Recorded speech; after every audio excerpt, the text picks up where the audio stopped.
Okay, before we begin, let's open up with a prayer. Father, we truly do thank you for allowing us to come together tonight and to learn about the topic that we'll be discussing. Pray that your Spirit would anoint us, and as we look into this, Lord, an area that doesn't really have a whole lot to do with the Bible, help us to understand how it does apply to our Christian lives, as it gives us an understanding of mankind and his rebellion. And pray that you would open us up, Lord. There's going to be a lot of new terms, a lot of facts and things that for some of us maybe we've never heard before. But just help us to understand, Lord, if we don't understand all of the facts and figures, if we could just understand the concepts and that thread that is woven throughout all of man's rebellion against you. And so we ask that you would do that in Jesus' name. Amen. Okay, before we begin a look at Egypt and Greek and Rome, Roman gods, we'll take a short quiz on Babylon and Nimrod, which was the test that we had last week, or the class that we had last week. So if you want to take your test and turn them over, put your name on the upper right-hand corner and fill them out. There's 9 true and false, and the last one, you just circle the correct answer. So it won't take long to do it. We'll keep the cameras rolling while we're filling it out, and then we'll grade it right here on the spot. These tests will figure into your final grade,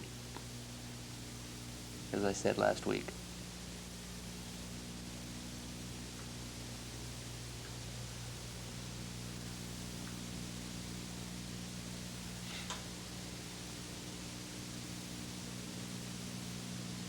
Once you've completed, turn your test over, and then I'll know that everybody's done.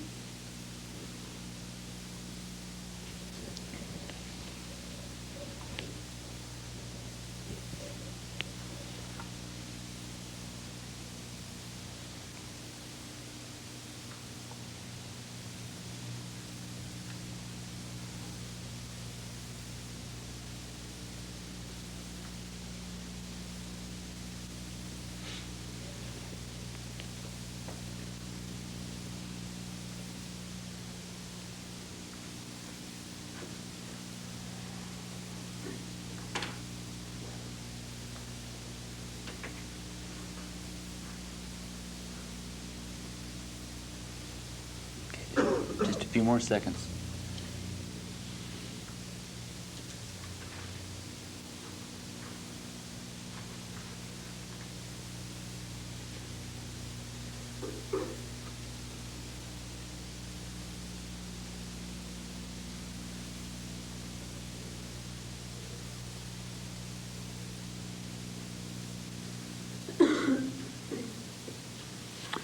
Okay, and turn them back over.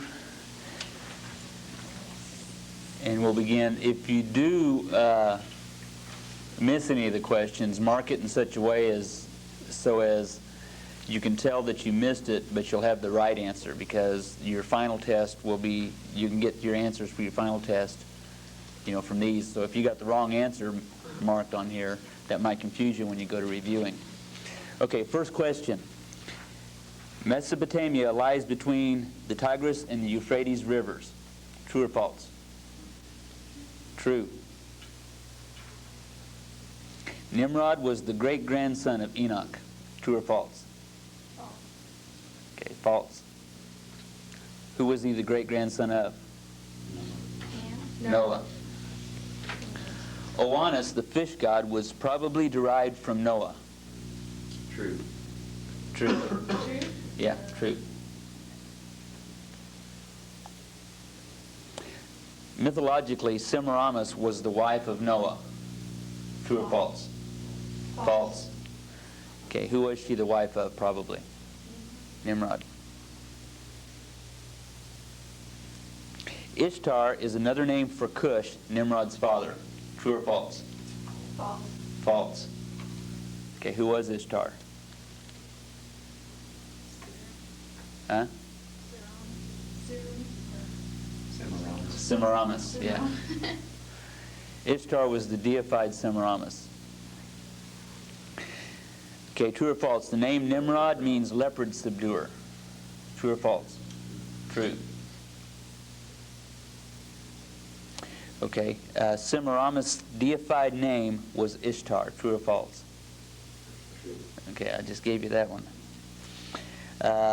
Number 8, the Sumerians derived the sexagesimal system of time and angles from the Chinese. True or false? False.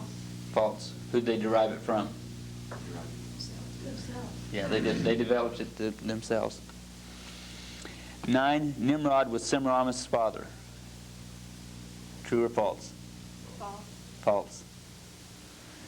He was her husband and her son. And number 10, circle 1. The Babylonians primarily worshipped the sun or the moon? The moon. Okay. Each question's worth 10 points. So if you missed one, you got a 90. If you missed two, you got an 80. And so on. So, yes? Number 6. Yes? I missed that one. Yes? True. No. The name of Nimrod means leopard subduer. True. It's a common belief that the name also means rebel. It comes from a root word, merod, which means rebel.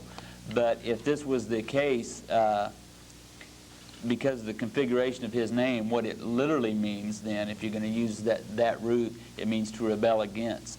So it would be referring to people that rebelled against him, rather than the fact that he was a rebel himself, although he was.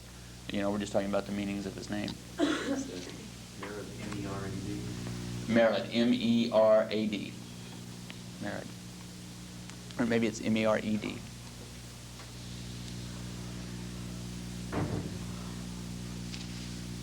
Okay, let's turn in our notes to Roman numeral 1, Egypt's history and culture.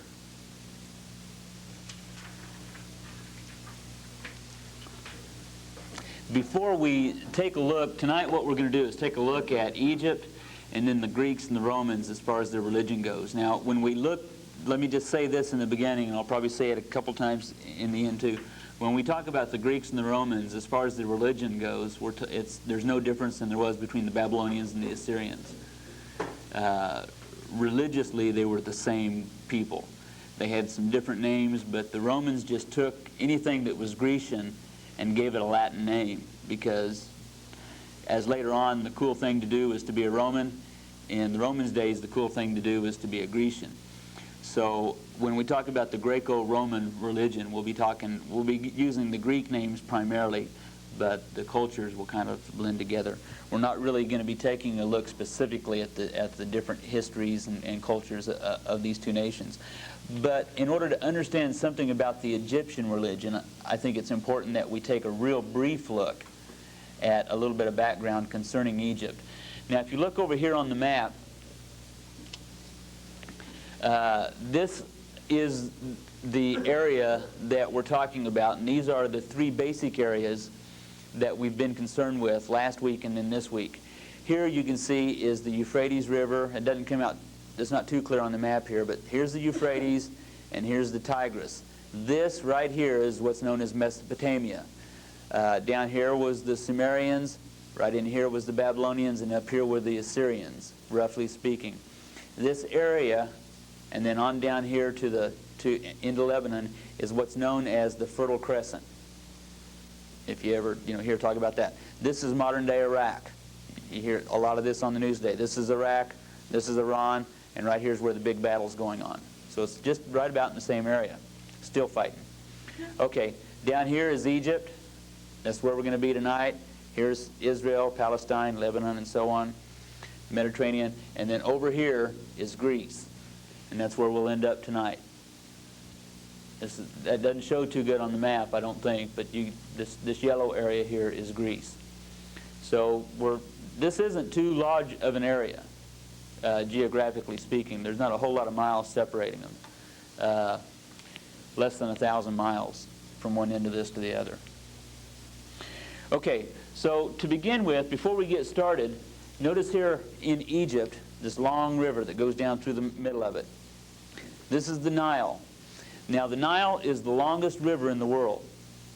In fact, it flows for over 4,000 miles, which is a long ways. I mean, that's almost a third again as wide as the United States is. And 750 miles of it, from the northern 750 miles, is very extremely rich farmland, with the last 100 miles branching out into many fingers, inlets, and tributaries, which is known as the Nile Delta area. This is the area of the land of Goshen where the children of Israel were at, which is the most fertile area of all. So on either side of the Nile, for the 750 miles, from anywhere from 2 to 30 miles wide, is a strip of the most fertile farmland on earth. It has the richest deposit of topsoil of anywhere else on earth. And this is due to the fact that, like clockwork, once a year the Nile floods. It's very cyclical, and it floods every year on a clock. The reason for this is, as I said, the river is 4,000 miles long, so it goes way down into the interior of Africa, which isn't shown on the map. It's also broke off by several cataracts. There's 3 main sets of cataracts in it, and it flows clear up into the mountain areas. I mean, you know, the dense rainforests of eastern Africa, Kilimanjaro, and into that area. It goes almost down as far south as that. And so every season during the monsoons, it rains up in the mountains, and the water rushes down, which to the Nile, because the Nile flows from south to north. North is down on the Nile, and so it rushes down, and then this area here floods. The banks overflow, and it'll flood for a period of time, and then when the floods recede and go back into their banks, as it empties out into the Mediterranean, it leaves behind this deposit of very rich, fine, fertile topsoil. Now, these cataracts that I mentioned that are down in the south provide a very good security from any southern invasion.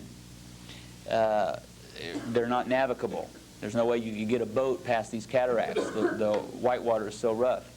Now, on the eastern side of Egypt, you can't see it here because of the inset, but over here is what the modern-day Sudan, this is just desert, just stark desert.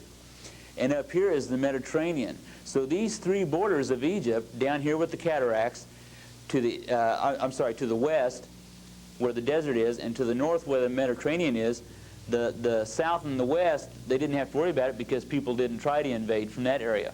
From the north, if anybody ever tried, it was very easy to defend, you know, because they just set up a beachhead and they could stop anybody that ever tried to come from overseas. The only vulnerable place that Egypt had was across the Sinai, through this little narrow, between the Red Sea and the Mediterranean right here. And any time that Egypt ever was invaded, it was always from this area, from Canaan. That's where the invaders always came from, with one real brief exception. There were some African tribes that just came through the jungle at one point for about a century or so. They came up and were hassling the people down in southern Egypt. But other than that, this was the only vulnerable place. And so the Egyptians lived in this area. It would be similar to, you know, like in Kansas, or you take any Midwest town, you've got a highway that goes through town, and the town might be 4 or 5 miles long, but it's only a block or 2 wide on either side because the whole town's built right on the highway. Well, that's the way it is with Egypt along the Nile. The whole nation was built right along this river because on either side of it was desert. But right along the river was very lush and very plush. And every year, these floods would come, and it would, you know, flood out the land. And then when the floods receded, they had all this rich dirt, and they could just irrigate it. And it went on like this day after day after day. Now, this understanding is very important to getting a hold of the idea of the Egyptian religion and finding out exactly how it developed. And also their security. They were just in a natural fortress where they only had that one little narrow strip of land in the Sinai where invaders could come from. And that wasn't too hard to defend. But anytime they ever had any trouble, it came from that area. Okay, as far as the sources of Egypt's history, we basically have 3 sources. The first one is the Bible. which is the most reliable, of course, for Christians. And the second one is from a Greek historian by the name of Herodotus. He was the 5th century BC historian who wrote just about everything we know concerning Egyptian history outside of the Bible up until the 19th century came from Herodotus. He was a very good historian, very well known, very reliable, but you got to remember he lived in 5th century BC Greece, and he was a pagan. In fact, he said that the origin of the Nile was the moon. You know, he had a pagan concept, a pagan outlook on everything that he did concerning his history and recording of it. And he is our, you know, the Bible doesn't have a whole lot to say about the history of Egypt. I mean, when you get outside of Genesis, there's just a few mentions of it. So practically everything we knew about ancient Egyptian history we got from this guy. The third source were the hieroglyphics. Now hieroglyphics comes from it's two Greek words that are put together, and anybody that's had the bibliology class, they can remember what the word hieroglyphic means. Anybody want to take a shot at it? Any of you alumni?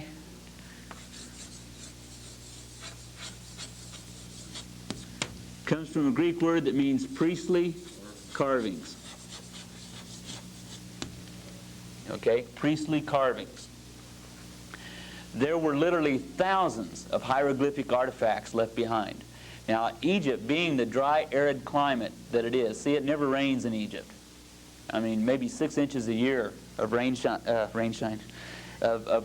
falls on the whole country, and that's it. It just never rains. It's blue skies, hot sun all day long. But they got this nice river. And so, you know, things just don't change there as a result. I mean, we've got thousands of year-old artifacts that just are practically as preserved as they were the day they were brand new. And so we had literally thousands and thousands of various kinds of hieroglyphics, priestly carvings, that came down to us from thousands of years ago. But we didn't have any idea what they said. They were undecipherable to the scholars. And they remained that way for many years until 1799, when there were some French soldiers in Egypt and they uncovered the Rosetta Stone. Maybe you've heard of that, the Rosetta Stone.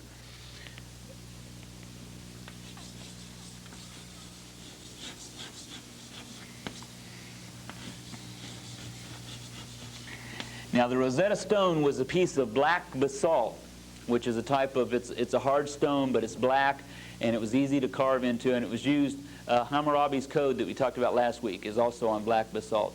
So it was used quite a bit for monuments and inscriptions of that sort. And they uncovered this Rosetta Stone, and what was so good about this, it unlocked the key to deciphering hieroglyphics in that the words that it contained were in 3 parallel columns in 3 different languages. The first language was hieroglyphic. The second language was demotic. I'll write that on the board.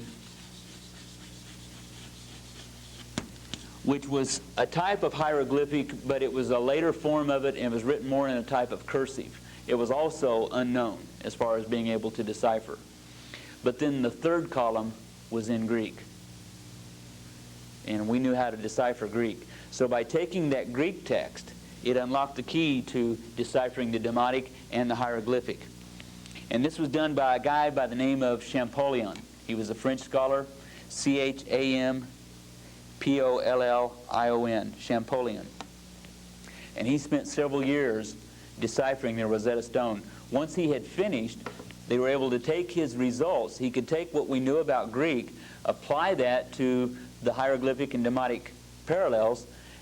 That unlocked the code. We were able to know what the various symbols and pictures of hieroglyphics were, and then go back to all these other thousands and thousands of carvings and decipher them. And that just unlocked, you know, all kinds of knowledge about the ancient Greek culture. Okay, any questions so far? Okay. Next, the pyramids. Now, when we talk about the pyramids, we usually have in our minds, this picture of the three-sided, pointed-shaped, smooth-walled structures that you normally see in today's pictures. And these are what we call the pyramids. The pyramids were not always that way, though. They weren't always that way. They started off, the very first ones were known as the mastabas. And the mastabas go back, this is early in Egypt's history. Some people date them back as early as 4,000 BC. Real early in Egyptian history. And they look something like this. It would be ground level here. They were made out of mud bricks, and they had a flat roof with some sloped sides, and then the tomb was underground. And this right here wasn't very high. And those were the first pyramids. And then as the culture developed and they got a little more intricate and everything, they had one day they had this pharaoh whose name was Djoser. And his name is spelled different ways depending on how it's transliterated, but most commonly it's D-J-O-S-E-R. He was the pharaoh, and he had a guy, his right-hand man, his vizier, who is like he's like what Joseph was to Pharaoh. He's just the number 2 man in the kingdom. And he's the most trusted advisor, and he makes all the decisions in the king's absence and things like this. Well, Djoser's vizier was a guy by the name of Imhotep. And Imhotep was as close to a genius as this ancient world ever had. This guy was smart. He later on became deified. He made strong advancements in medicine, and he was also a master architect. He would be the equivalent of the Michelangelo of the Renaissance. And he took these mastabas that were fairly common and popular in those days and looked at them and thought they were kind of plain looking, and a tomb for a pharaoh ought to have a little more class than that. So he did a little work on them, and he came up with this idea of a step pyramid. And it was just kind of a bunch of mastabas on top of each other like that, similar to what you see in South America in some of those structures. And so he built this one to Djoser that still stands. And this is, I'm not sure what the date is, but it's probably, well, I don't think they actually know, but it would be placed somewhere between 2,000 and 3,000 BC. And I'm just saying that from a guess, but and it still stands today. And then later on came the true pyramids. And that would be the ones that we normally see from the pictures. And you see the picture of the 3 pyramids, and the one in the middle is the big one. Well, this one in the middle is what's known as the Great Pyramid. And it was built, let me give you a few statistics about this one. Just so you can get, the Egyptians had this phenomenal preoccupation with death. It was pretty weird. And they built this Great Pyramid. The pharaoh's name was Khufu. Or he's also known as Cheops. And his pyramid was built from 23 million blocks. 2,300,000 blocks. 2,300,000 stone blocks. And it weighs a total of, or it weighed a total of 5,700,000 tons, which makes it by far the heaviest structure on Earth. That is a lot of pounds. Multiply that times 2,000, and that's how many pounds it was, 5,700,000 tons. Each block of these 2,300,000 blocks weighed an average, the average block was 2.5 tons, which is, that's 5,000 pounds, and that sounds pretty phenomenal until you take into account that there are several of them that weigh 60 tons. That's just one block, weighs 60 tons. That's, times 2,000, that's how many pounds it weighed. Originally, when it was first built, it stood 480 feet high. But due to erosion, on the top of it, and due to the fact that the sand is built up on the side, it's a lot shorter than what it was in the beginning. But originally it was 480 feet high, and scholars estimate that it took 10,000 men 20 years to build. 10,000 men, 20 years. So you could say an entire city spent half of their working lifetime building this guy's tomb. Yes, Elizabeth? Was Khufu, how do you pronounce it? Khufu. Khufu, was he a great pharaoh or? No, not in what we would think as being great pharaohs. No, he was just a regular pharaoh, but he put more into this. See, this pyramid scene had its rise and decline. I mean, we can see its rise through the mastabas and the step pyramids, and then the pyramids, and then its decline was after the golden age of the pyramids. Then they started building what was known as the temple mortuaries, and these would be something that would be carved out of the side of a hill, and they would build a face onto it, and then the whole mountain would be hollowed out, and that would become not only the tomb but also the temple. And we'll understand that more as we get into the religion. And all of these things, as far as the understanding the Nile and the culture surrounding it with the fertile ground and the pyramids, this is an important background for understanding the religion. Okay, any other questions? Now, you see on your notes here, it says practical, not curious. And what I mean by that is that the Egyptians, and I think it was probably due primarily to their geographic location, their semi-isolationism, and also their environment, just the natural environment that they lived in, with the Nile, and it never raining, and it always flooding and receding and leaving behind the dirt, just that happening year after year after year, not having to worry too much about invasion, and so on. It produced a mentality among the Egyptians that they were extremely practical people as far as making things work, but they weren't curious as to why they worked or how they could make them better.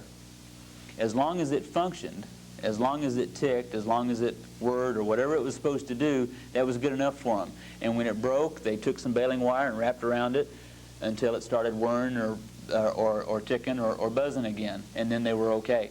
And they were that way about everything. Their total approach to life was that way from the beginning of their recorded history until their end. And so that was just the way they were. Example would be like the origin of the Nile. They walked down to the south and to the very first cataract, which, the white water and the roaring river there, and they looked at it, and from appearances, it looked like it was just bubbling up out of the ground. And so they thought, nobody ever thought about, well, I wonder if there's any more on the other side of this cataract. They never even thought about walking around to the other side and seeing what it was. They just assumed that was the origin. And so for hundreds of years, that first cataract was the origin of the Nile. They were extremely satisfied. They were the perfect conservative. They were extremely satisfied with the status quo. And I can't think of any example that would be more demonstrative of that than their art, Egyptian art. Picture in your mind an Egyptian scene. And all of them are a picture of some Egyptian guy with his head turned sideways and his hands like this, and with a black cat somewhere in the picture. And every Egyptian picture you ever see always has some guy like this. They all do. Every Egyptian picture looks as though it had been written by or drawn by the same guy. And it didn't matter when it was written or when it was drawn. The Egyptian culture, we're talking about several thousand years. They date it, beginning of it variably between 5,000 to 3,000 BC on up until the time of Christ, and all Egyptian art looks the very same. It never changes. And that that application applies to their entire culture. Hieroglyphics are another example, in that there were basically 3 types of hieroglyphics. And we'll talk more about these in a little bit. But basically they had 3 types. The first one was pictographic, which means, it was a picture and it represented a picture. If you had a picture of a bird, then that was the word for bird. But then the other one was phonographic, and that was if you had a picture of a bird, just using English as an example. Now, in Egyptian it would be different, but if you had a picture of a bird which starts with B, then that could become the symbol for B, the B sound. And so possibly the same symbol might have 2 usages. It might have a pictographic usage, and it might have a phonographic usage. So as the hieroglyphics began to develop, the Egyptians realized they had a problem here. Well, how is someone going to tell whether this bird means bird or this bird means buh? And they thought, no problem. We'll just come up with another hieroglyphic, another type that would be demonstrative, that would show you which one. It would demonstrate whether or not it's phonographic or whether or not it's pictographic. And so that we'll just put that in front of the other one, and then they would be able to tell. Well, this was very confusing. And we're talking hundreds and hundreds of symbols, and that had more than one usage. And so, as a result, it was only the very elite that could go to school to learn and read and write. And that's why I remember the whole thing of priestly carvings, because it was a very religious thing to be able to read and write for the Egyptians. But they never did think that what we are doing is developing a very impractical, cumbersome system. All we're doing is developing something that works. And that was the only thing that ever concerned them with, and so they never thought to go beyond that. They made some vast strides in science. They developed a very cumbersome form of mathematics. And to demonstrate that, for example, they were one of the first to begin to work with fractions, which was quite an advancement. The problem was that all of their fractions had a numerator of 1. They never thought of going beyond that. They came up with the idea of 1/2 and 1/4 and 1/16. There would be 1/2 and 1/4 and 1/16, and that worked for them. They had that concept. But that wasn't enough. I mean, what do you do if you wanted to write 13/16? They couldn't do that because all of their fractions had a numerator of 1. So if they wanted to write 13/16, they had to write it like that. They had to write it all out, and then that equaled 13/16. And so you could see how complicated and how cumbersome a system like that would be. But it worked for them. And so that never did occur to them to try to streamline it or try to perfect it or improve on it. They developed the first lunar calendar. A lot of scholars believe that this was the calendar that the Hebrews brought with them out of Egypt, because the Hebrew calendar was based on the moon, on the lunar cycles. And it's possible that this is true, that they had received this from the Egyptians. They also developed a solar calendar, which was based on the rising of the star Sirius at dawn. There was a certain time of the year where right at sunrise, I mean just like minutes before dawn, Sirius would rise on the horizon. And the priests began, they didn't have a whole lot to do there, because just the river flooded, and then they farmed, and then the rest of the time there wasn't much to do. So the priests sat around and looked up at the stars, and they figured these sort of things out. Well, they saw that the sun rose, or the star Sirius rose at this certain time each year, which would just be a few days before the floods arrived. And so that became their new year. When the star Sirius rose on the horizon right at dawn, that was New Year's Day. And then they would turn around, they would see the star rise, and they'd turn around to the people, and they would say, the gods have spoken, and the floods will come next Tuesday. And then sure enough, the floods would come next Tuesday, and the people would go, wow, you priests are really cool, you know your stuff. And so that gave the priests a lot of power. Now, what they thought the gods had actually spoke.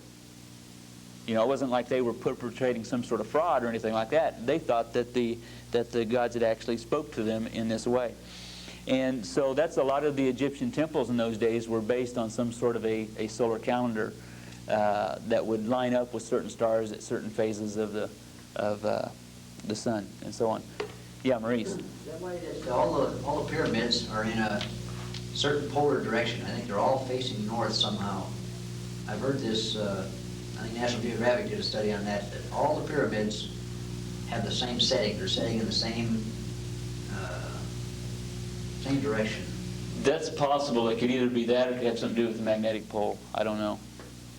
But it's for a reason, I'm sure. It's for some sort of scientific reason that they applied to a religious reason.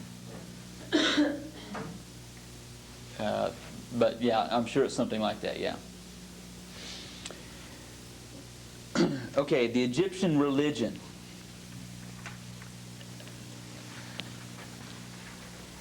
As we go through this, you'll probably notice before the night's over, and if you haven't, you'll probably see it at some point when you're reading. You might be reading even just any kind of material that would talk about the gods of Egypt, and you won't have to go very far before you'll begin to find that it's extremely contradictory.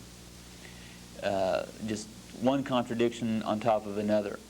And I think that I wondered about this at first, and the more I researched it, I came up with 3 basic answers as to why the Egyptian religion is so contradictory.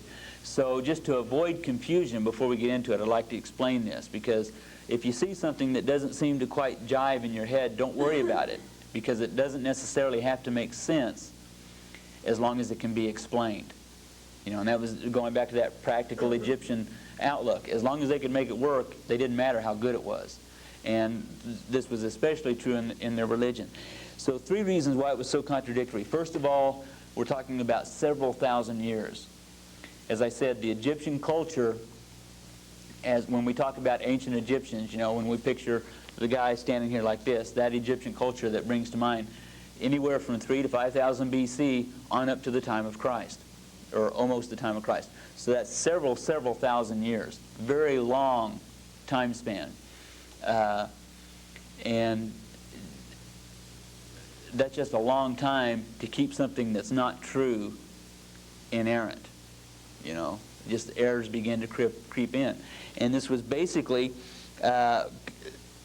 be in tune with reason number 2, which would be the sacredness of the written record. Remember what the word hieroglyphic means: priestly carving. And that's what they thought it was. They thought that if it was in print, it was the Word of God, or the Word of the gods. It became sacred. And so when they had a written record over here that talked about the attributes of this certain god, and maybe it said that this god had a blue head, and then they maybe 500 years later there would be another written record at the other end of Egypt talking about this same god, and this god had pink striped head. You know, so this god had a blue head, and the very same god over here had a pink striped head. And they would look at these two. I mean, this is the sacred writing over here, and this is the sacred writing over here. What do we have here? A contradiction? And they would look at it and they would go, no, what we have here is a 2-headed god that had a blue head and a pink striped head. And they didn't worry whether or not that made any sense. It just explained their contradiction, and so that was okay. Because if it was written down, then it was sacred. So the sacredness of the written record would be another explanation for the contradictions. And then the third one would be just this practical Egyptian mind, which kind of goes along with the other two. The fact that if I can reconcile the blue-headed God with the pink-striped-headed God into one God, I don't have to worry about whether or not that's a contradiction. I've got an explanation. I don't have to worry about whether or not the fact that we've got 7 gods all having the same attributes, and they all have different names. We'll just hyphenate the names and give it all one big long name.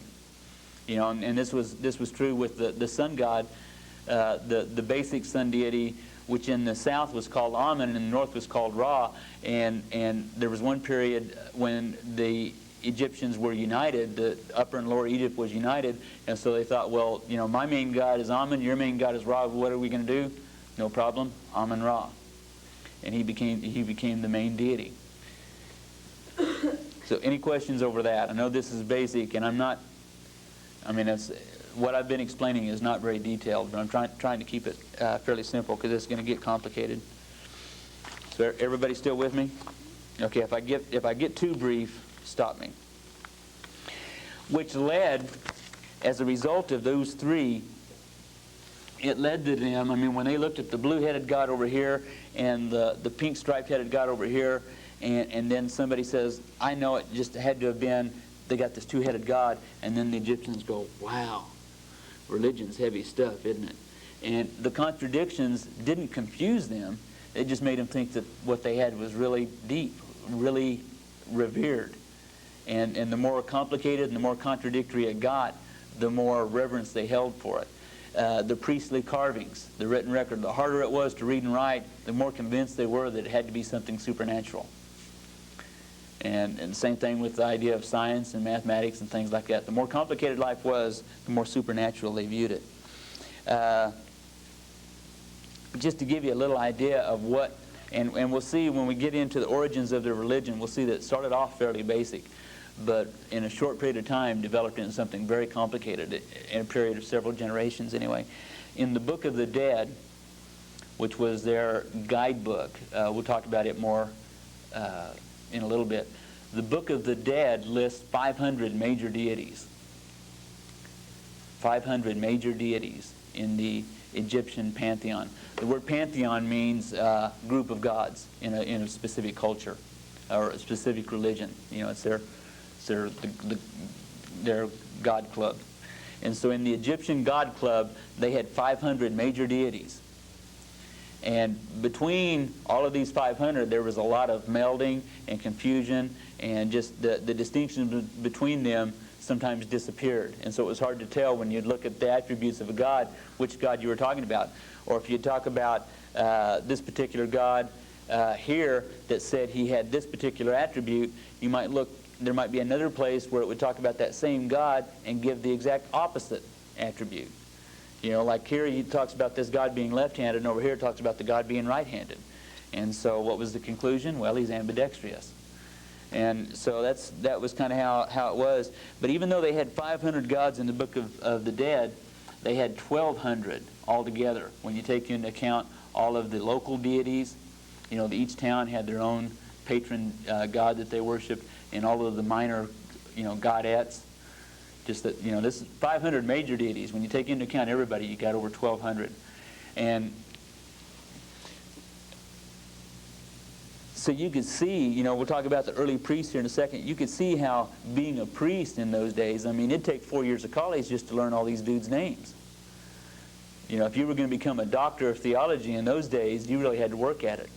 And just to learn the names, just to understand the facts about their legends and myths was very difficult.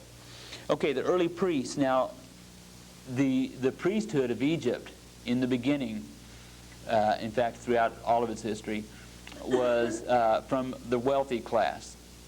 Usually, like we think of Catholicism today, and when someone enters the priesthood, they take a vow of poverty, and they renounce all of the life's pleasures and goods and so on. Well, this wasn't the case in those days. It was only the elite. It was a very status thing to be a priest because not anybody could do it.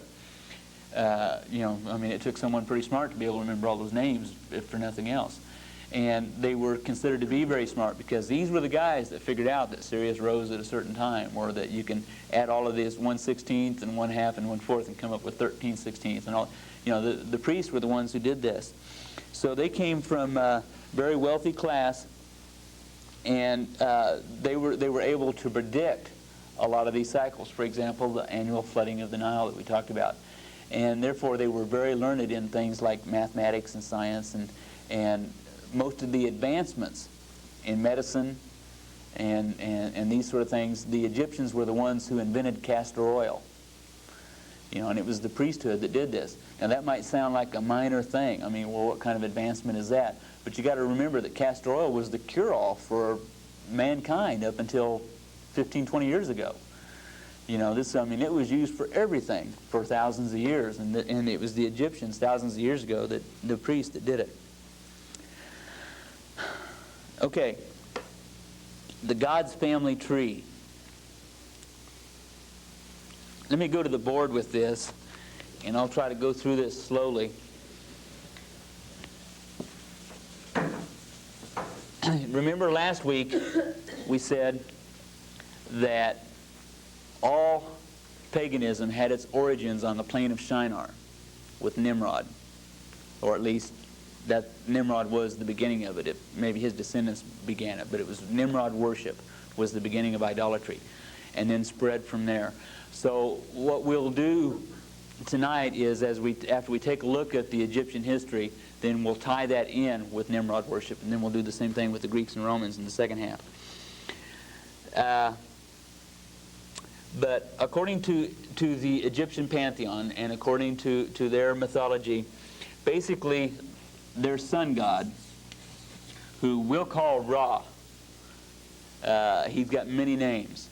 And in fact, not only did they just have a sun god, but they might have a god of the morning sun, a god of the midday sun, a god of the evening sun, you know, and god of whatever kind of sun they would come up with. They'd have a different deity for each one of those phases of the sun. And then had different names on top of that. So, but for simplicity's sake, we'll call him Ra, because that's the most common name he's known by. Sometimes that's spelled with an E, R-E. Okay, he had a couple of sons, or a couple of kids. He had a son by the name of Geb, who was the earth god. And then he had a daughter by the name of Tefnut, who was the sky goddess.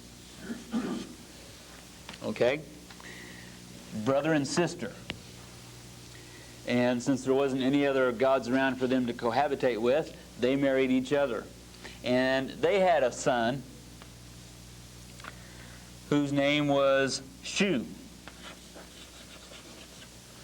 who was the god of light and space. And they also had a daughter whose name was Nut. She was also the sky goddess.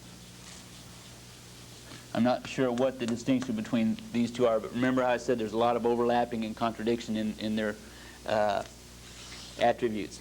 Okay, Shu and Nut were also brother and sister, but they didn't want to cohabitate with their mother or father, so they cohabitated with each other, and they had 2 sons and 2 daughters. They had Osiris and Isis,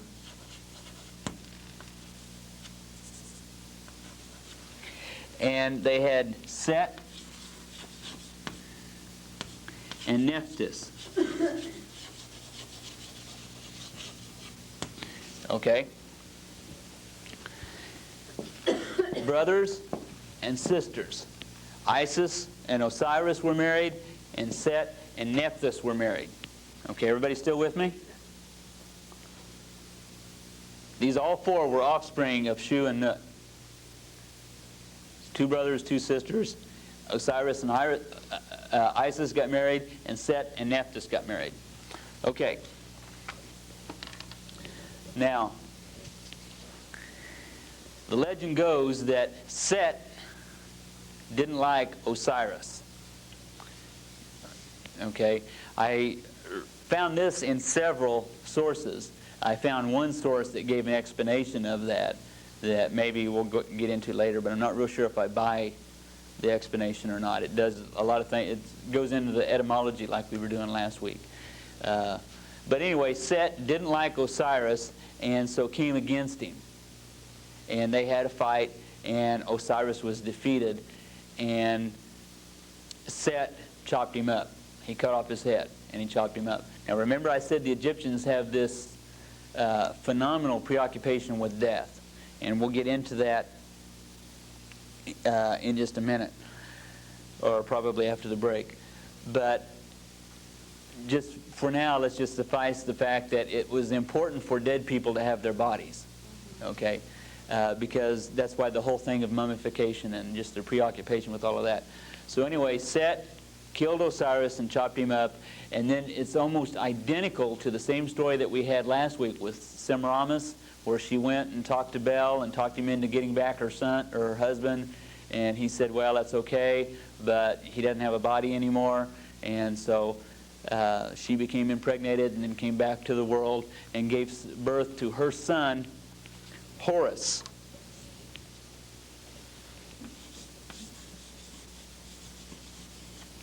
Who was called the son of Osiris, but at the same time was viewed as an incarnation of Osiris. Not necessarily a reincarnation. The Egyptians had a concept that would be similar to reincarnation, but it was more of a cloning. Maybe cloning would be they thought it was you that came back, not you coming back in another body or as another person, but it was actually that same person, that Ka, coming back, and that's why they tried to preserve the exact shell that you left in, so you'd be ready for you when you came back. Well, Horus came back, or was born of Isis, and became the incarnate Osiris, and that began this cycle of Egyptian worship. Okay, any questions over that? Now that's brief. I mean, we could spend the whole night just explaining this little bit that I've done in the last couple of minutes, but if you understand the basis of it, that's all that's necessary. Is that the beginning of the 1200s? Maurice.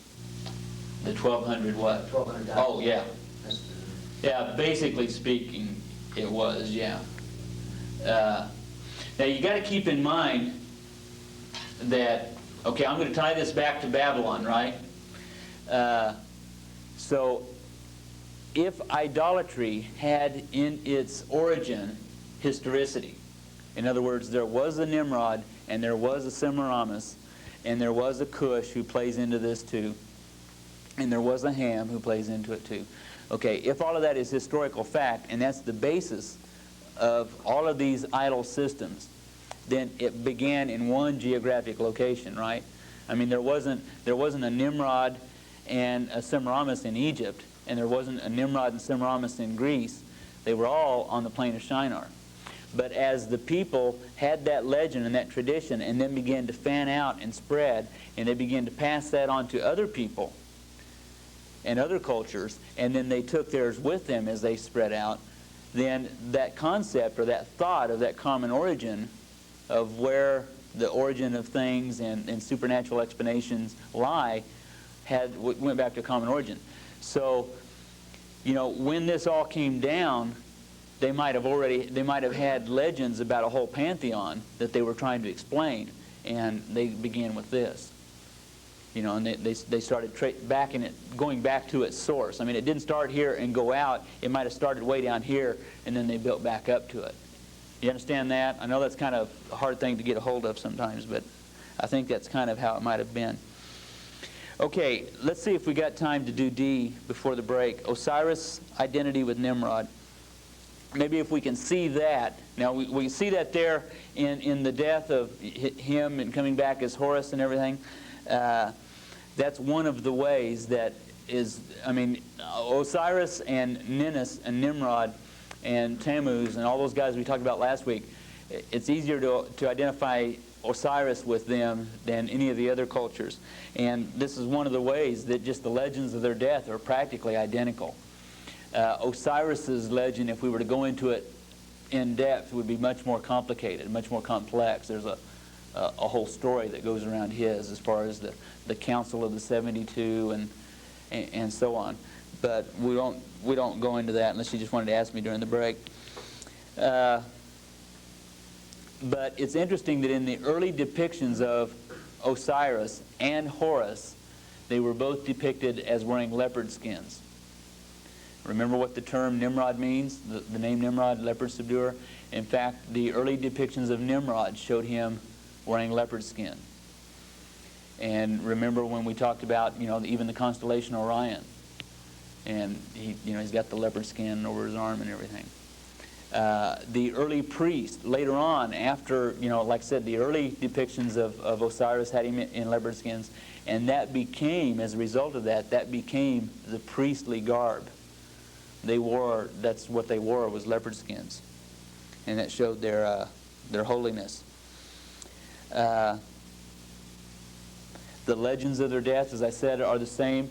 And the reason why, like we were talking about the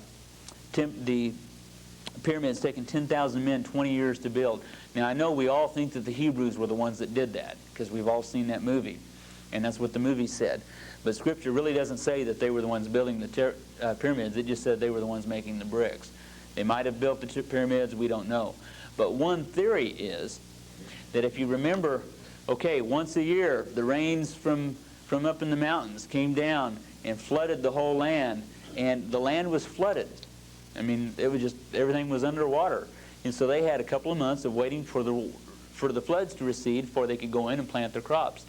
And so one theory is that every year during the monsoons, during the flooding season, the people would just leave their lands and go build temples or go build pyramids, because they viewed the Pharaoh, whoever the ruling Pharaoh at that time was, he was the incarnate Horus.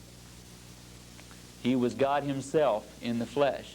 And so they wanted to treat him just as though he was God himself. And we'll talk more about that after the break when we talk about this religion of death. So let's take a break, and then we'll come back.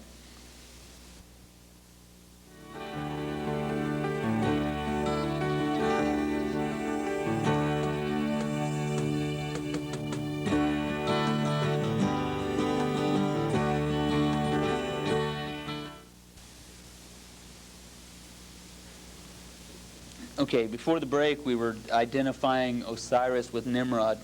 Does anybody have any questions over that? I went through that real briefly, and there are many ways that he is identified that I didn't even go into. Hislop, in his book, traces a lot of these various things back etymologically, where he goes into the roots of the words and the meanings of the words. And, as language transcends races, you can a lot of times you can trace those words back and find that they to their roots, and find a lot of the words that, just words that we have that, like table. Well, how did the word table become table? Well, you could trace it back through the various languages and find out that it would might mean something in another language of board or something like that. So he does this with these names of the various gods and ties them together very effectively in doing so. Now, that's not a science, and it's like doing Greek word studies. You can make a Greek word study say anything you want it to, and so you can do this etymologically too. But when you do it from 10 different directions and they all come to the same point, and that coupled with the attributes and the legends surrounding the gods, it begins to paint a pretty strong case. So it would be really confusing, though, if I've just been able to demonstrate the fact that there is that identification. That's really all I wanted to do. I don't want to confuse this with a lot of facts, because it confuses me when I try to sort it out. Okay. Egyptian mythology was a religion of death. Now, they had an idea that you might say that the Egyptians were trichotomous. We talked about trichotomy and dichotomy a couple weeks ago. Well, the Egyptians kind of had a trichotomy view. And that was that basically they thought that, okay, man had his physical body, but then man had what was known as the Ka. You see that on your outlines. The Ka, or man's double. Now, the Ka did not have a form or a shape. It did not have an appearance. But if it did, it would look just like the physical body. It was just like a fourth-dimensional shape or representation of the three-dimensional man. And this was what's known as the Ka. The Ka was eternal. The Ka never died. And that is the whole basis for their preoccupation with death, because they believed that the Ka came back and it needed to have a body. And what better body than this man-shaped ka that looked like that individual than the same body that the ka came from. And so that's why they went to these vast, vast extents of mummification and preservation of the body. That's also why in the thing with Isis and Osiris and Set and Osiris getting chopped up, that's why it was such a big deal for him to have a body for when his ka, when it came back. Yes, Maurice? Would the ka be similar to the spirit? What we think of as a spirit? In a manner of speaking, it would be similar to what we think of as a spirit, yes. But it was more... was it tangible where you could touch it, or was it No, spirit? it wasn't tangible, but if it was tangible, it would look just like the individual.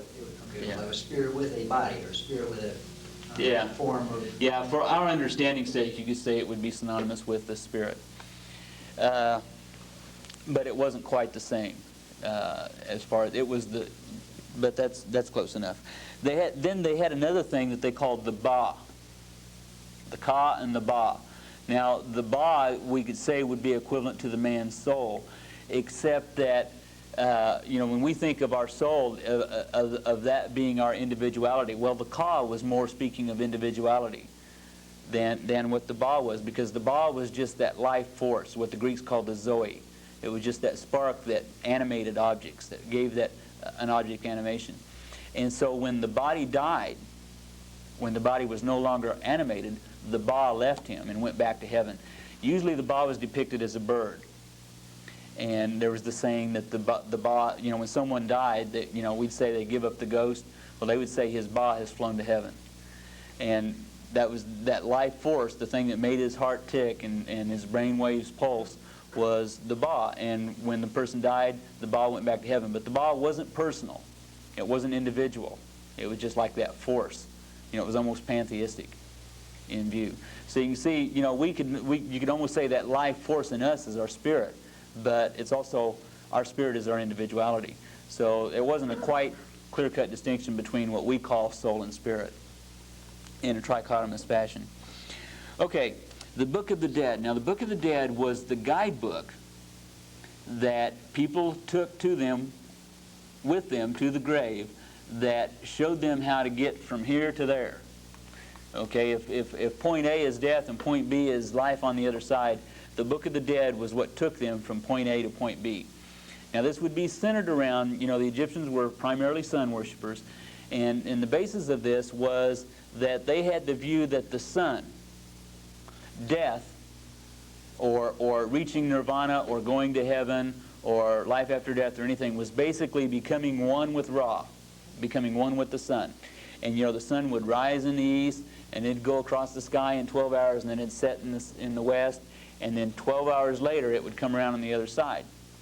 And so their belief of this journey through the underworld was a series of 12 one-hour tests that someone took at the sunset of their life, and then every hour on the hour they had another test that they had to face, and if they passed all 12 of these tests, then at the sunrise the next day they would be one with Ra, and they would rise with Ra, and they would become part of the sun.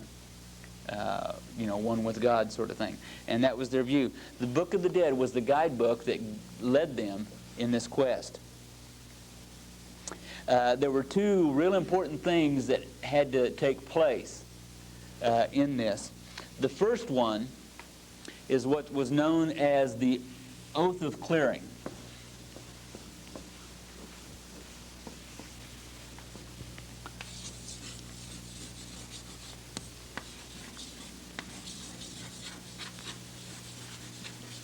The Oath of Clearing. This is when you stood before the guys that you stood before when you're down there, the judges.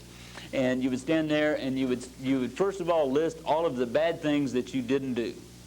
I did not steal, I did not cheat, I did not lie, I didn't pick my nose, I didn't do all these things that would be considered bad. You didn't do them, so you listed all these before the guys. Then you would list all the things that you did do that were good. I helped old ladies across the street, I gave to Jerry's kids, I did this and this and this, all these good things. And this would be known as the Oath of Clearing. In fact, the Book of the Dead would quite oftentimes, the rich people had their own Book of the Dead written for them. They would have people write up their Book of the Dead that they could take with them. But they had store-bought kind for just the regular Joe average citizens, that they could go down to the Book of the Dead store and they could buy one that just had a fill-in-the-blank thing. And you could say, I, Joe Blow, did all these things and didn't do all these things. And they would already have the things filled in that you did or didn't do in this life. And you take that with you, and then you just read it off when you were standing before the judges. Okay? After passing the oath of clearing, then you had to go before the dreaded scales of judgment. Now, the dreaded scales of judgment was a set of balance scales, and on one side they would put your heart, and then on the other side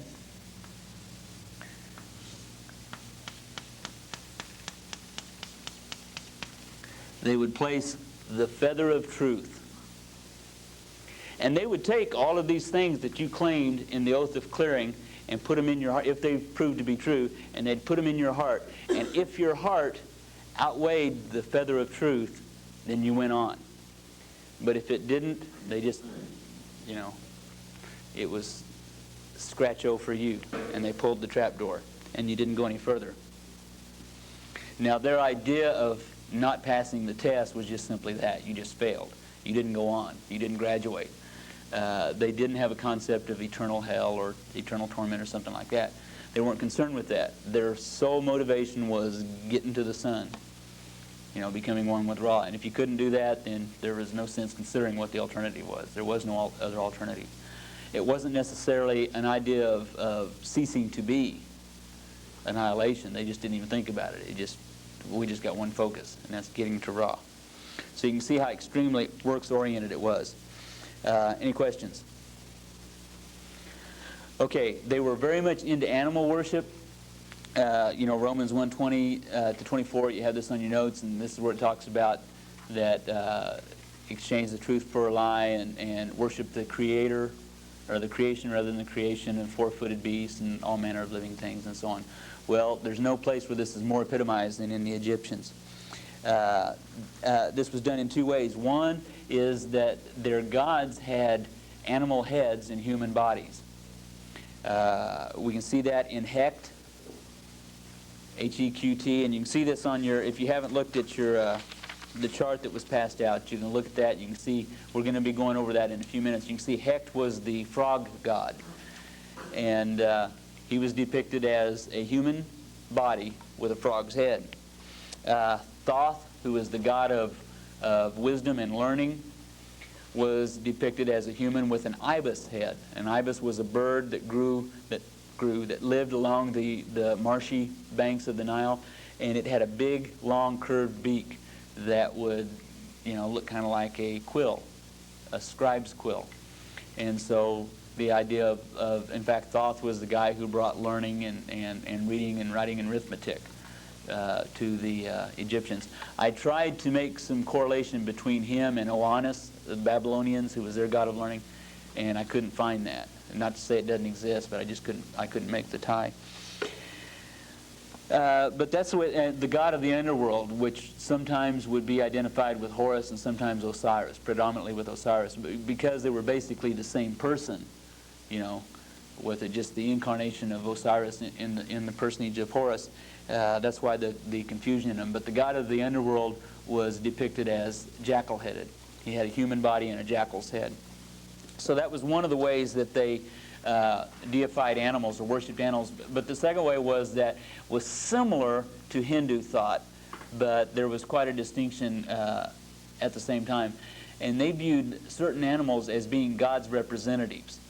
Now, the Hindus believed that the certain animals being incarnations of spirits that make up the pantheistic God. And that wasn't quite what the Egyptians thought, but it was similar in that they regarded the animals as being holy, and therefore there were certain animals that you couldn't kill. Frogs would be one of them, as they represented, they were the representatives of Heck. And that's why they were so big into familiars such as cats and that sort of thing. They believed that the gods could actually inhabit these animals, and that was one of the ways that they communicated with the gods. Okay, the Lord executes judgments. Turn in your Bible to Numbers 33. And we'll read a passage that kind of underlines the entire 10 plagues of the Egyptians. Numbers 33, 4. This is the review of it's the reminiscing of the children of Israel as to what happened the last few days before they left Egypt. And it says in verse 4, "For the Egyptians were burying all their firstborn, whom the Lord had killed among them. Also, on all the gods, the Lord had executed judgments." Okay, it says this also in Exodus 12, that the plagues of Egypt was not only an attempt to get Pharaoh's mind, get his attention, but it was an outright condemnation of Egyptian religion. And if you want to take out that chart, we'll go through those kind of one at a time, and we'll see how that was done.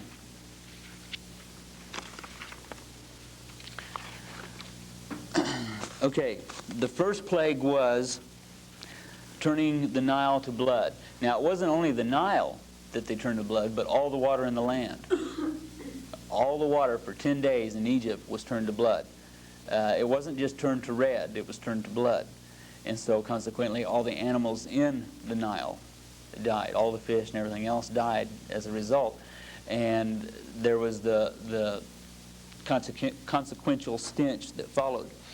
But this was basically an attack primarily against Osiris. They viewed the Nile as the bloodstream of Osiris. And God said, okay, you think the Nile's the bloodstream? You got it. And so he turned it into a bloodstream, and he showed them how asinine that kind of thought was. And then you see on your chart here, whoever this KHNUM guy was, he was viewed as the guardian of the Nile, and Hopi was the spirit of the Nile. Sometimes he's spelled H-O-P-I.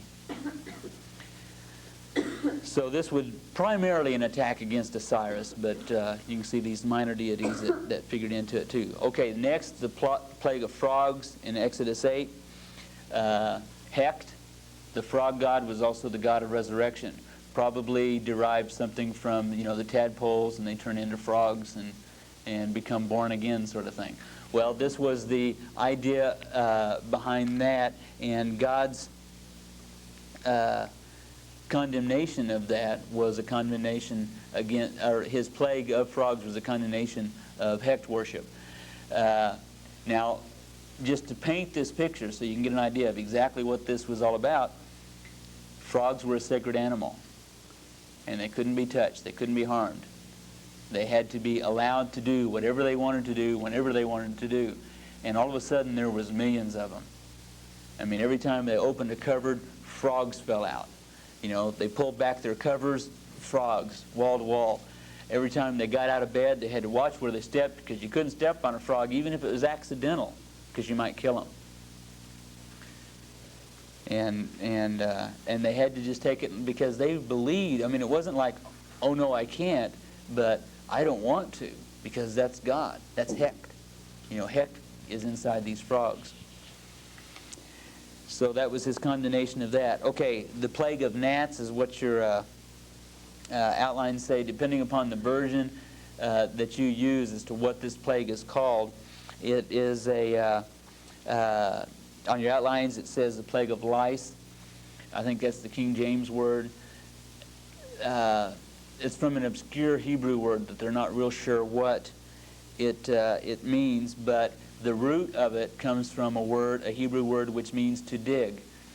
And so there's one commentator that I read that felt that this was probably, or very possibly, some sort of biting or burrowing insect, maybe a parasitic insect to kind of dig underneath the skin. Or maybe it was something more than just lice, but something that was really a biting, maybe a mosquito or something like that. This would be an attack against Set, we saw him earlier, who was the god of the desert. An attack on all of the priests and their predictions and being able to control things, and against Ra, the sun god. Because, remember, the Nile flooded, the Nile deposited rich dirt, and then the Nile receded. And it did this all the time. And so there were gods that were the ones that looked over all of that. And when Moses went out and took his rod and he hit against the dust, and it was no longer rich, he didn't worry about the rich, fertile farmland. He just struck this dust, and the dust rose up, and the dust became these gnats or lice or whatever they were, and infested the people. And again, remember, this one commentator painted the picture. Think of this pathetic Egyptian, who, whatever kind of insects these were, they were covered all over this guy's body, and he couldn't harm them. The most he could do was reach up and pick them off, hold them out at arm's length, and then drop them, and then just wait a minute or two later till it crawled back on his body again. And that was their entire existence, was just picking these biting insects off and then having them crawl right back on their body, and having to be real careful that they didn't harm him when they did so. Okay, the next one, the plague of, you see on your chart it says flies. In your outlines it says swarms.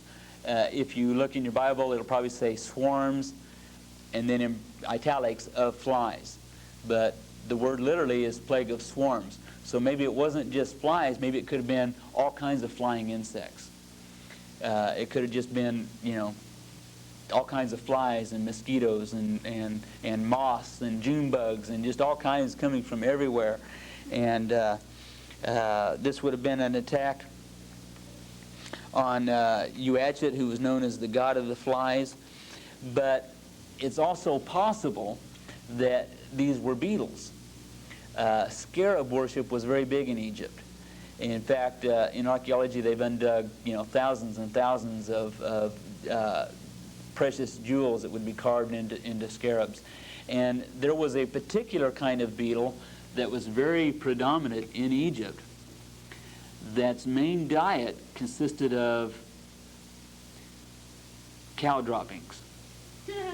And what it would do is it would go into the fields, and it would take what was left behind by the herds as they moved on and roll it up into a perfectly shaped golf ball, and then roll it across the desert back to its hole, drop it down into its hole, and then, it had won its bread and butter for the day.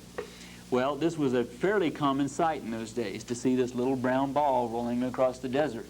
And consequently, as they saw this perfectly shaped sphere, and then they saw the sun going across the sky in its slow but steady pace, there became this view that Ra was pushed along in his journey by this giant golden scarab. And so the attack of, if these were beetles, these were a swarm of beetles, it's possible that this was an attack against the whole scarab worship, which was kind of central to the Egyptian worship. Okay, the plague of boils. Oh no, we got the plague on the cattle next. Hathor was the cow goddess, and Apis was the bull god. These two were together the epitome of fertility worship. They had this idea that Apis was the earth, and that Hathor was the sky, and usually this was kind of different than in other cultures, because a lot of cultures, the sky was the male and the earth, Mother Earth was the female. But in the Egyptians, it was reversed. The male was the earth, and the sky was depicted as this big cow who was just kind of spread out over the earth. And that was, cows are very often seen in fertility rites. And this is where the golden calf had its origins, probably. Cow worship, calf worship was very big in Egypt. And it was the result of these two. So when the plague on the cattle came, it was probably a direct attack against them, which again was foundational. These things that we're talking about are what the heart of the Egyptian religious system was all about. The plague of boils. This word boils literally in Hebrew means burning. And so, we got with that the idea of a very uncomfortable situation for the Egyptians. And I think it's interesting that there's no record in text in Scripture of, like when God got done with the locusts, as we'll see in a minute, then he had this big strong west wind come and blow them off into the Red Sea, and the locusts were no longer around. When he got done with the frogs, they all died. Okay? When he got done with the plague on the cattle, then he just quit killing the cattle, and the people just had the dead cows to deal with. But there's no record of this plague of boils God ever doing anything about. It just says he gave them this plague of boils. And so it's real possible that when the children of Israel left Egypt, the people were still sitting around with the potsherd scraping their boils. This would have been an attack on the priests who had such power in areas of medicine and things like that. Possibly, we mentioned Imhotep earlier, who was Djoser's vizier, his right-hand man. Well, he later became deified as the god of medicine, because he was the one that developed a lot of these medicinal things. And this might have been a little early for him, though. It might have been a few centuries later before he actually became deified. But at least it was an attack against the priests and the priest magicians, who were, they were like the witch doctors who did the hocus pocus things with medicine and magic potions and stuff. Yes. I have a question. Okay. Every time I've read this, I've wondered about this, because the plague on the cattle happened. Did that wipe out all the cattle? Mm-hmm. But then on the boils, it says, broke out on their beasts. And in my Bible, it said cattle. I thought they'd all died in the previous boil. But could it be like horses and sheep? What version you got? Well, this one says beasts, but I New King James. This is King James.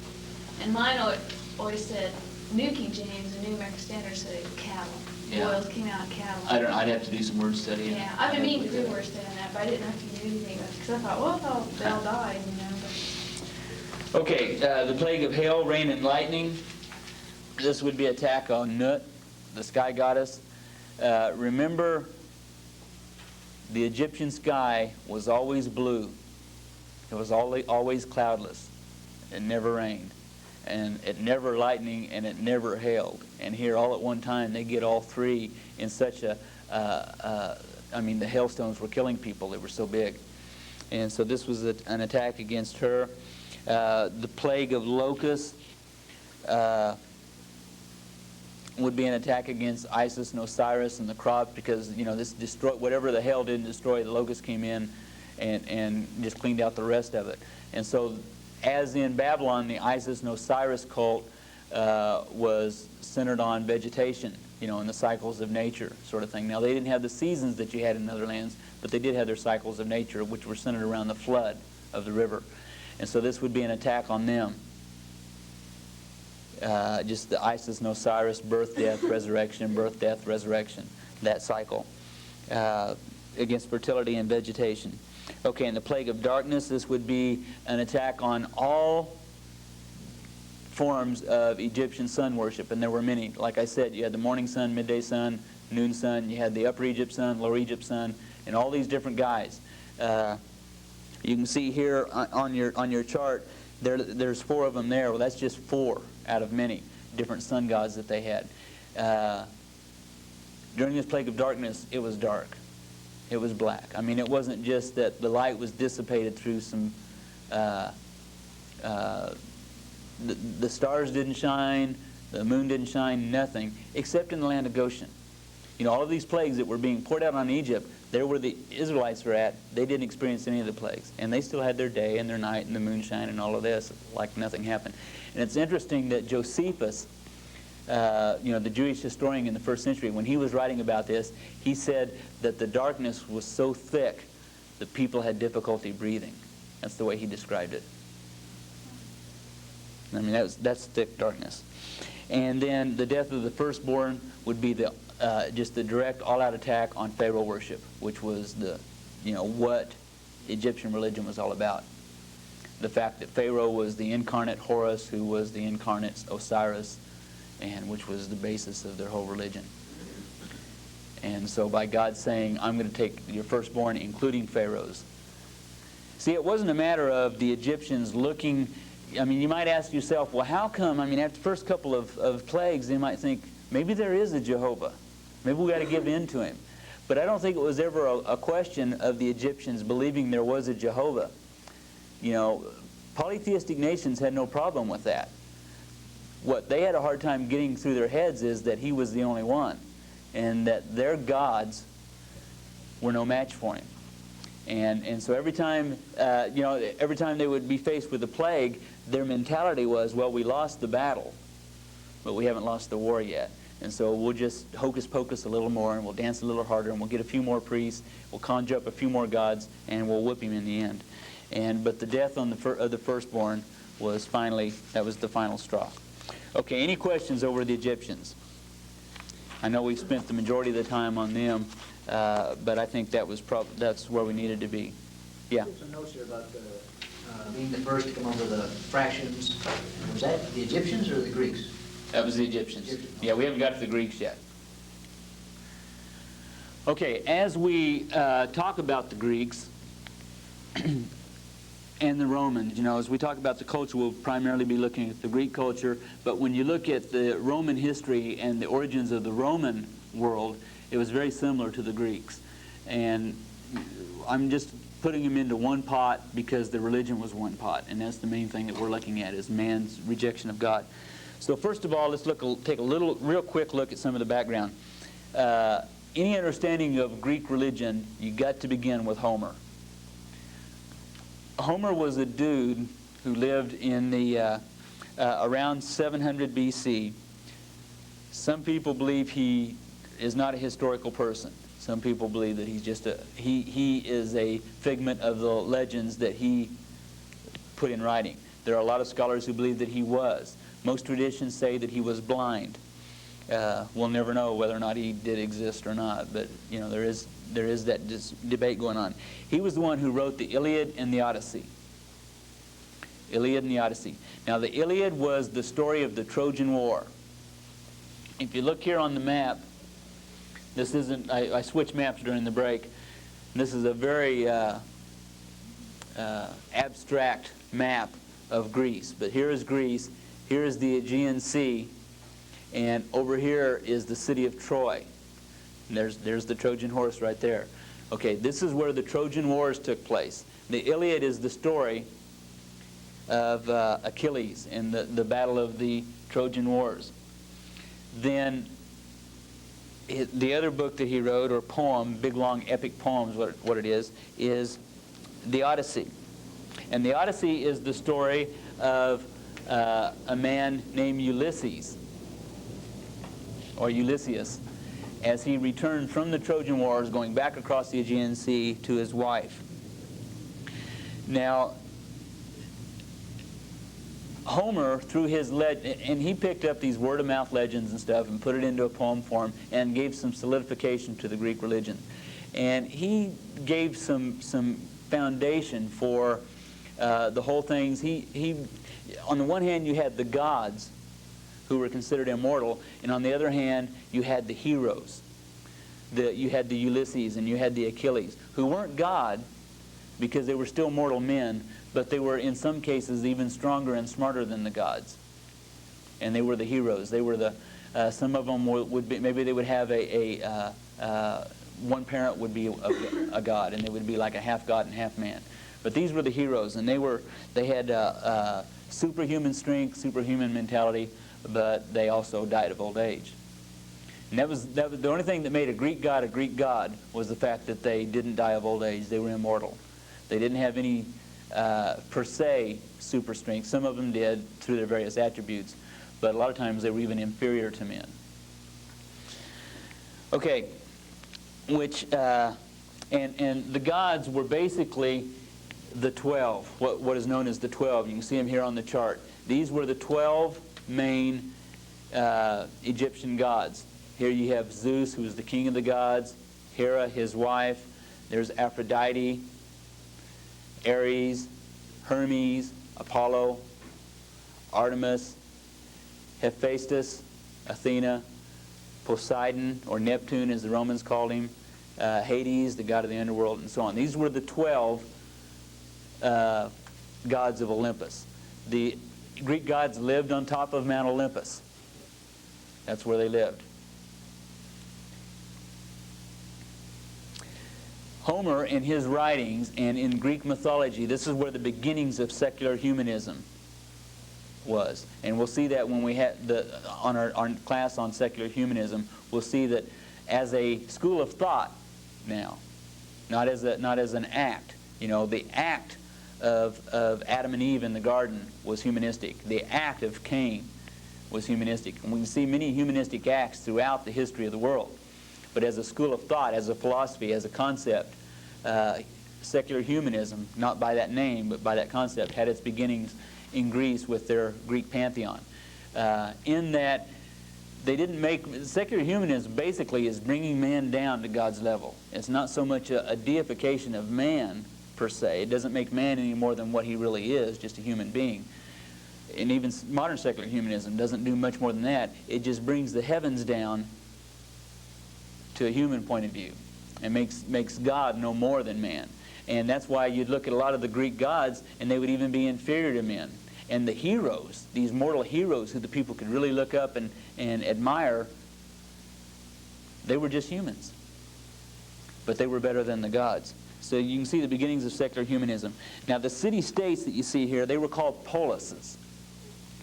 And this was the beginning of because of the Greek geography was very rough terrain and everything, and they had these polises that began, and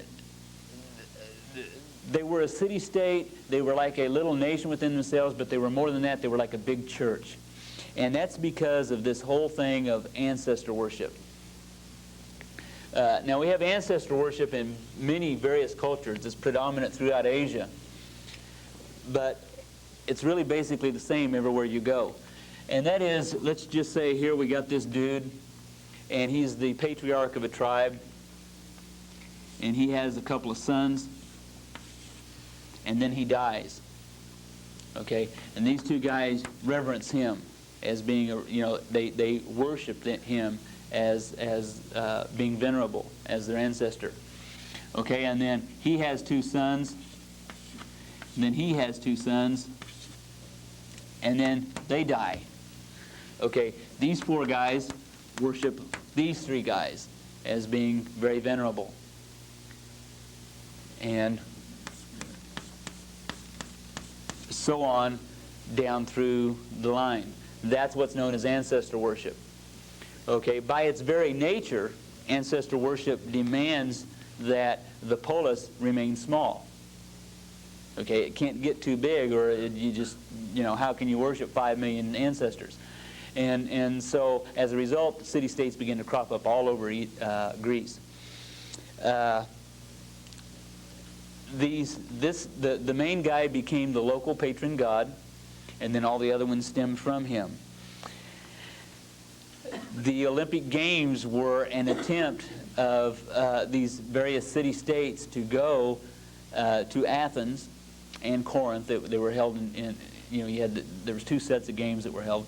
And they would go to those places, and you would have representatives from each city-state, and they would go, and it'd be much like the Olympic Games that they have today. Except they didn't have steroids then. And the Olympic Games were held in honor of Zeus. They were dedicated to him, in honoring him. Okay, Greek philosophy. The word philosophy means lover of wisdom. And this began by... As the Greeks, they began to question all of these fables and these legends of the Iliad and the Odyssey. As the Greeks began to travel, as they branched out from their city-states and began to have contact with each other and began to have contact with the Latins and with the people of the Middle East and the people of Thrace and the people of Asia Minor across the Aegean Sea and down into Africa and so on, and some of the other islands, they began to see that their legends of the origin of the earth didn't quite jive with the legends of somebody else. And all the things that they had held to be fact all these times, you say, well, their idea is just as good as mine. Maybe they're both wrong. They can't both be right. And so the philosophers began to see these discrepancies, and unlike the Egyptians, when an Egyptian was crossed with a discrepancy, he didn't ask himself why. He just put the two discrepancies together. Well, the Greeks asked themselves why. And so they became very skeptic, and they began to question themselves or question what had normally been held to be true. The basic principles of science was an attempt of these philosophers to understand things. They weren't so much in the beginning trying to understand, why is there air and what is the purpose of man and things like that, but what are the basic elements of the universe, and why does the universe tick? And they were looking at it from a scientific point of view rather than a philosophical in the beginning. In fact, some of the earlier philosophers, Pythagoras, a well-known philosopher, Pythagoras is known as the father of mathematicians, or father of mathematics. And he was basically a Greek philosopher. Thales, who is known as the first philosopher, made many astronomical discoveries. So in the beginning, it was kind of a scientific sort of thing. I have here philosophical failure, and that is, we'll spend more time in philosophy when we look at humanism, but basically the philosophical failure was that as philosophy developed and man began to answer the questions of these discrepancies that they saw with mankind, they found out that they couldn't. There was no answer. In fact, philosophy ended up being what it criticized in the beginning, and which led into what is in this century known as skepticism. And that is, there are no absolutes. I'm absolutely sure. And then so the absolutes, or the skeptic says, well, there's only one absolute, and that is the fact that there are no absolutes. But then someone else says, well, if there's one, how do you know there's not two? So this whole thing of trying to philosophically come up with any answers is just asinine, and that's where the Greek philosophers ended. The first great philosopher of immortality was Socrates, and he also became the first martyr of philosophy. He was tried for being an atheist, as he didn't teach. Remember, the philosophers began to question these legends and stuff. Well, Socrates did too. He never did say the gods didn't exist, but he just kind of questioned it, and as a result was tried for atheism, which was a crime. Now, he wasn't doing anything that most people believed anyway. Most people didn't believe in worshiping their ancestors or in Zeus anymore. They didn't believe that there was anything more than snow on top of Mount Olympus. But it was the solidifying fact of the city-states. That's what held the city-states together, and it was more of a political thing than anything else. And so for someone to stand against it, they were undermining the whole cohesiveness of the city-state.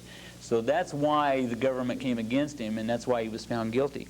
And it was a capital crime. And so they gave him a choice of how he would die, and he chose to drink the hemlock. He could have saved himself. He could have said, no, I am not saying they don't exist, he never did say that. He did say they didn't exist. He just said, think about it. And he could have defended himself and saved himself, but for the sake of philosophy, for the sake of loving wisdom, for the sake of having the right to believe whatever you wanted to, he chose to be silent. And that's why, he went to his death for that. Okay, Plato was Socrates' follower, and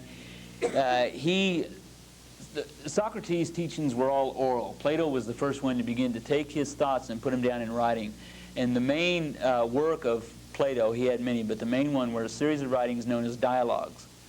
And this would be just a conversation, a philosophical conversation between 2 or 3 or 4 people, where they would come up with this idea of, like they would ask a question and then they would debate it in kind of a round table discussion sort of thing. And it was really hard to nail Plato down because he never was one of the characters of these discussions. And so it was hard to tell what his view was.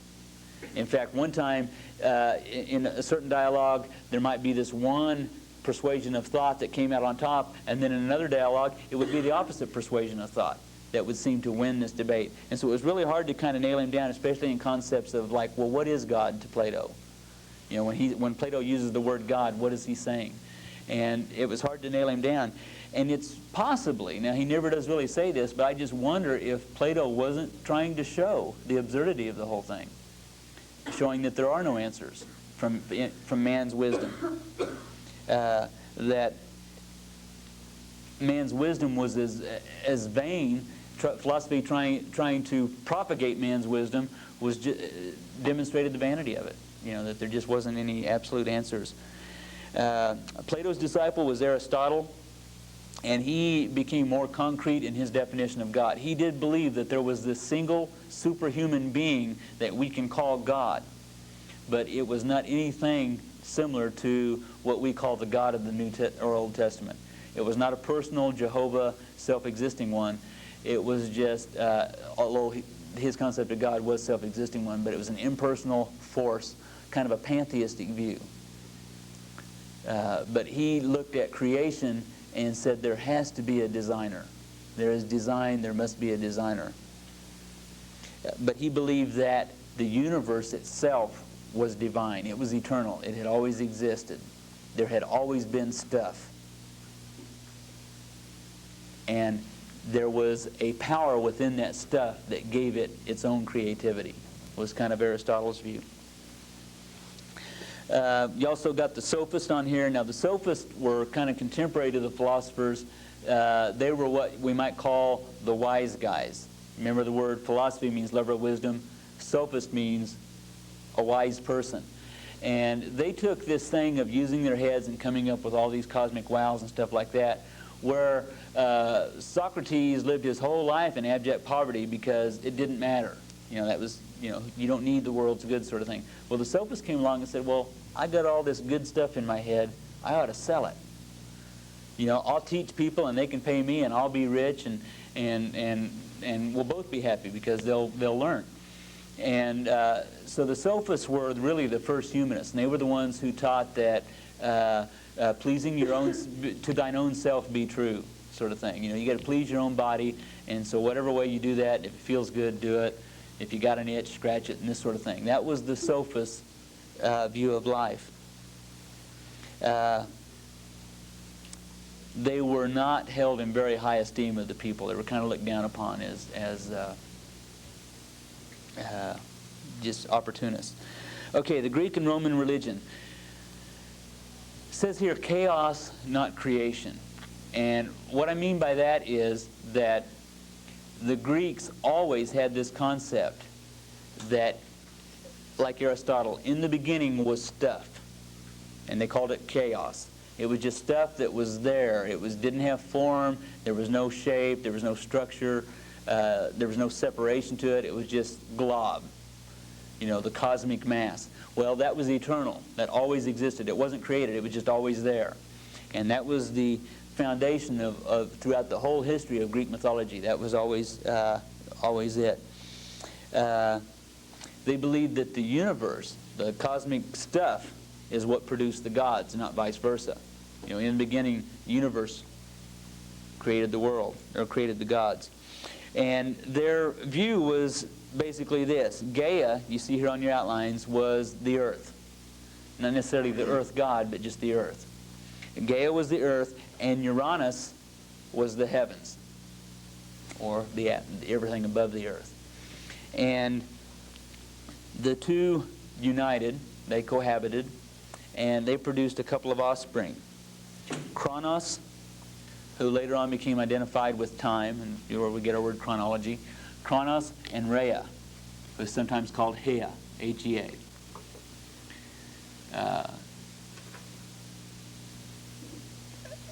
These two brothers and sisters became married, and they produced offspring. Now, Gaia gave a prophecy at the marriage of Kronos and Rhea that at some day Kronos' son would unthrone him and usurp him. And so Kronos did what any self-respecting god would do with a prophecy like that, and every time Rhea gave birth to a son, Kronos would immediately gobble him up and figured that he was protecting himself that way. Well, this went on for a period of time, and Rhea kind of got tired of having her sons ate every time she gave birth. So with the help of Gaia, who was, it was Gaia's prophecy, so he was plenty willing to help him out. She got with him and said, Dad, you got to help me out because, Zeus keeps eating all my sons. And they said, okay, well, go hide him in this cave. Next son you have, quick, go hide him in this cave. And so she did that. And then she took a rock and she wrapped it in swaddling clothes. And she came back to Kronos and she says, here's my son that I just gave birth to. And so, he didn't have his taste buds weren't too primed. And so as he ate this rock, he couldn't tell the difference between that or any other god. And he ate the rock, and in doing so, it served two purposes. One is, he thought he was actually eating one of her sons, and so the one that she just gave birth to, so that satisfied that. And the other one is that there's something about eating rocks wrapped in swaddling clothes that disagrees with Greek gods' digestive tracts. And when he did that, after a while, it made him throw up all of the other gods that he had ate, all these other children. And which were basically the main gods, Hera and Ares and Athena, and I forget which, there was 4 of them altogether, and it was the main 4 gods, and then the rest of them became offspring of those 4. And so that's basically the origins of the Greek pantheon. Sounds pretty good, doesn't it? Yes, Elizabeth. Is Gaia then Zeus? Is that what you're saying? Is Gaia what? Zeus? No. You said Who's Zeus. the? No, Zeus was the, Zeus was the son that was hid in the cave. Oh, okay. And what kind of god was Rhea? What was she? Goddess of? Or whatever? I don't think she was identified with anything. Okay. Okay, mystery cults. All of these cultures that we've been talking about, the Greeks, the Romans, the Egyptians, the Babylonians, they all had what is known as mystery cults. And basically these were organizations or groups, religious groups, who had these secret rites. And if you went through the rite initiation ceremonies and so on, and you wanted to get into our club, and you came in behind our closed doors, and you did everything just right, and you went through all the right processes, we would fill you in on the secrets of the universe. And we would let you know all of these secret things that men have been trying to figure out from the foundations of the earth. We know because we're into this club where we get these divine revelations and so on, and we can pass this on to you, and all you have to do is give us a vow of secrecy upon punishment of having all of your limbs chopped up and put through a meat grinder. So people did this, and consequently, we don't know too much about what they were all about because everybody was pretty tight-lipped about what went on in them because they didn't want their limbs chopped up and put through meat grinders. So it was kind of hard to find out exactly what took place in the mystery cults. But through archaeology and through just, comparing the different notes that we have from the various cultures, there are a lot of common threads that seem to be woven through them all. And they are, basically, they all seem to be centered on agrarian religions. Agrarian, where we get our word agriculture. And the whole thing of the, the cycles where you plant, you grow, you harvest, and then it dies. And then you've got a time of death, and then you plant, grow, harvest, and die. Well, this was the whole thing with Semiramis and Nimrod. This was the whole thing with Bacchus and Cybele. This was the whole thing with Isis and Osiris. This was the whole thing with, whatever, on and on and on and on. With the Greeks, his name was Dionysus. Etymologically, ironically, the word Dionysus means son of God, or son of the gods. Remember last week we said Ninus meant son, and that's a transliteration into Greek is Nissus, and Dion is another form of God. It can be traced back to the word Zeus somehow. So that was Dionysus. He's also called Bacchus by the Romans. He was the son of Semele. Now Semele was a woman, lived in Thrace, who Zeus had the hots for. And so he came down and every time he wanted to get away from Hera, he would come down and hang out with Cybele for a while, or Semele. Semele got pregnant. Hera got jealous. And so she came down and talked to Semele, and she says, you need to talk Zeus into showing you who he really is. You want to see him in his true essence. So she thought, yeah, that'd be cool. And so the next time Zeus came to see her, she talked him into doing this. Just show me who you really are. You know, pull back the veil. Let me see you full blown. And so he did, and all she could see was these lightning bolts and thunderclouds and everything. And, you know, just... So one of the lightning bolts struck her, and she died. Okay, that was Hera's way of getting back at her. Well, as soon as Zeus realized what had happened, he immediately reached out his hand and reached into her womb and grabbed out the fetus that was in her and did what you or I would have done and took the fetus and implanted it into his thigh. Okay, and then the fetus grew to maturity, and out came Dionysus, who later on married Ariadne, who, I mean, no matter where you go with this, Ariadne is always confused with Semele, and the two of them end up becoming the same person. And so you're right back where you began, where the mother becomes the wife of the son. You know, it's the same thing that you have in all the other cultures. Okay, the identification with Nimrod worship. Well, we could spend a long time here. Let me just, I won't go into etymology on Kronos and Saturn, but just simply say that Eusebius, the Greek church historian, Eusebius, claimed that Kronos was the first king of Babylon. Who was the first king of Babylon? Nimrod. Okay, so there was the strong legend in the 3rd century that this was the case. Saturn would be the Roman name for Kronos. And there's a way of tracing him back, the etymology of the word Bel, and Belus, who was the father of Ninus, and on and on. We don't have time to do that. Hermes comes from, there's two, Her, etymologically can be traced back to Ham, H-A-M, and M-E-S, and this has an Egyptian origin. Okay, this isn't Babylonian origin. This is traced back through the Egyptians, but M-E-S comes from M-E-S-H, which means to bring forth, or brought forth from. And so, consequently, Hermes means brought forth from Ham. And Hermes is identified with Cush, who is the son of Ham. In the same way with Kronos is identified with Cush. In the same way by identifying him with Bel, who was the father of Ninus, who was the father of, who was identified with Nimrod. And then Dionysus, as we said, the son of God, identified with Bacchus as the Romans, and Tammuz with the Babylonians. The Bible speaks of in Ezekiel chapter 8. Clear as mud, right? Okay, we're about out of time, but has anybody got any closing questions? Okay, next week there'll be another short quiz, probably similar in format, and it'll be on this, the things that we've gone over tonight. So let's close in a word of prayer.